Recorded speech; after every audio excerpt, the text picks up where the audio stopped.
You are watching Asexuality, What It Is, and Why It Matters. The content on this DVD is primarily a rehashing of a presentation I did in November of 2008 at Portland State University. With the exception that I've broken up the slides to make my presentation more visually appealing. And I have also gone to the trouble of adding some extra content.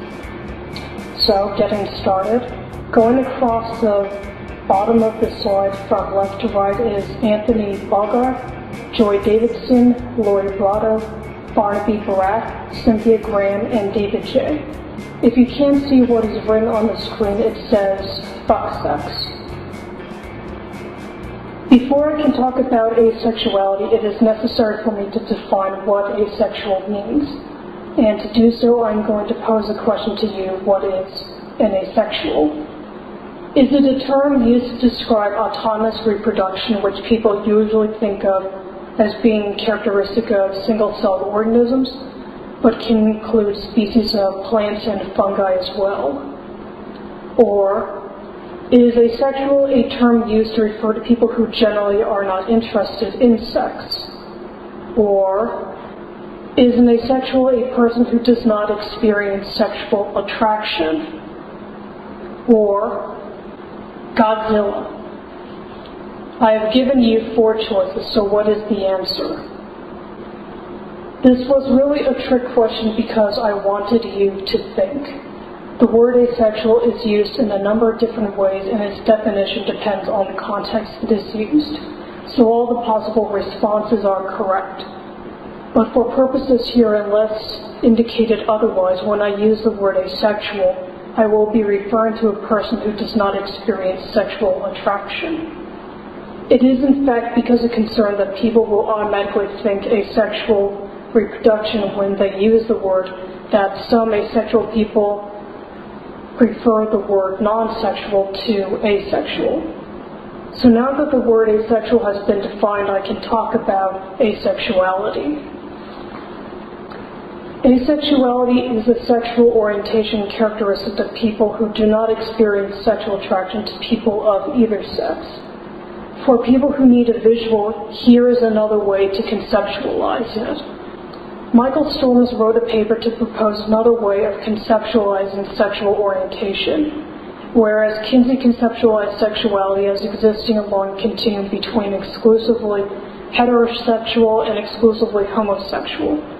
What Storms proposes for a model is homoeroticism and heteroeroticism existing on different axes. Where the two intersect, you have bisexuality, and where neither homoeroticism and heteroeroticism are present, you have asexuality. This is another slide that illustrates the same principle, except instead of boxes, you have a setup for a line graph.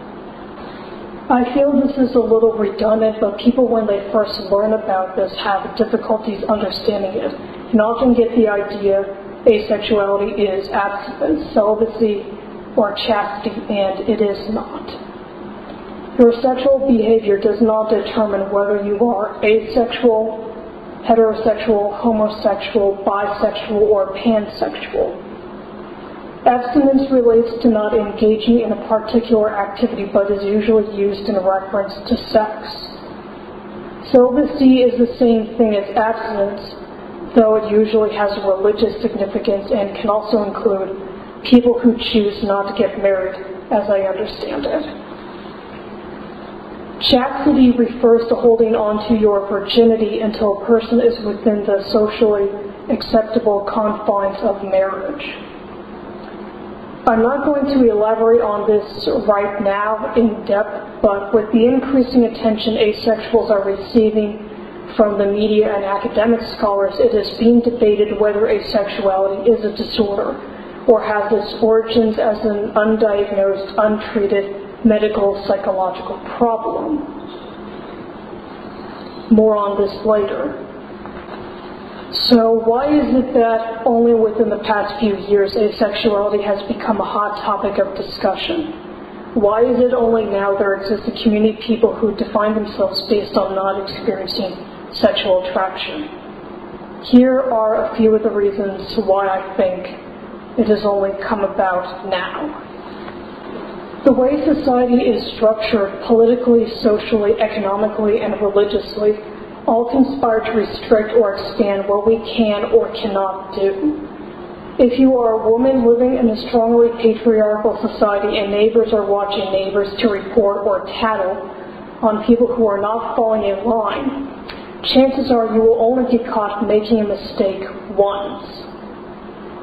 Whereafter you will not engage in that particular behavior out of fear of getting caught, or you will find other ways of not getting caught, or you may find yourself in the position of having to flee. In our modern age, many people regard having kids and getting married as a choice. A few generations ago, that was not the case.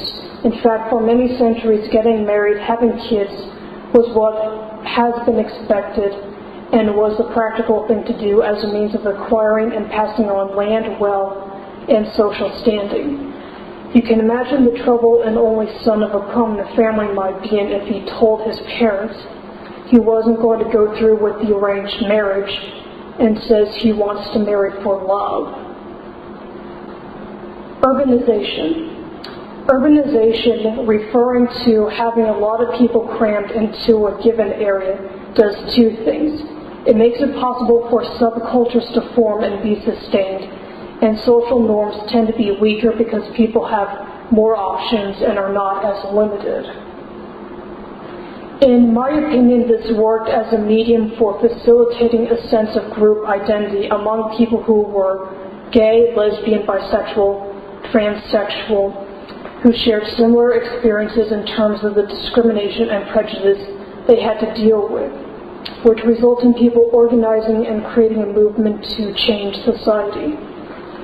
Without the LGBT movement, I do not think I or anyone else would actively be discussing asexuality at this time. From a Eurocentric point of view of history, the Catholic Church for a long time had power and influence over much of Europe. Around the 17th to 18th century, the Church lost significant power because of the Protestant and Calvinist movements.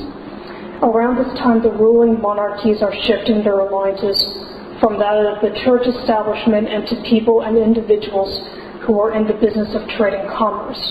Originally, large entrepreneurial ventures were sponsored and backed by the state. A little later, we have a period called the Enlightenment, where we get a lot of the great philosophical thinkers: John Locke, Thomas Hobbes, Adam Smith, Voltaire, Jean-Jacques Rousseau. The cornerstones of the Enlightenment thought are an emphasis on rationality, equality, and empiricism. Because of these events, scientists who are actively exploring and attempting to explain natural phenomena do not have to worry as much about being persecuted because of the implications of their work contradicting church doctrine, as was the case with Galileo. But academic and intellectual censorship does not completely stop when the church lost its power and states started to transition to a free market system. Ever since the American Revolution, there has been a movement toward democracy which didn't really take off till the end of World War I. And to this day, there are still lively debates here in the U.S. and abroad about intellectual freedom and censorship.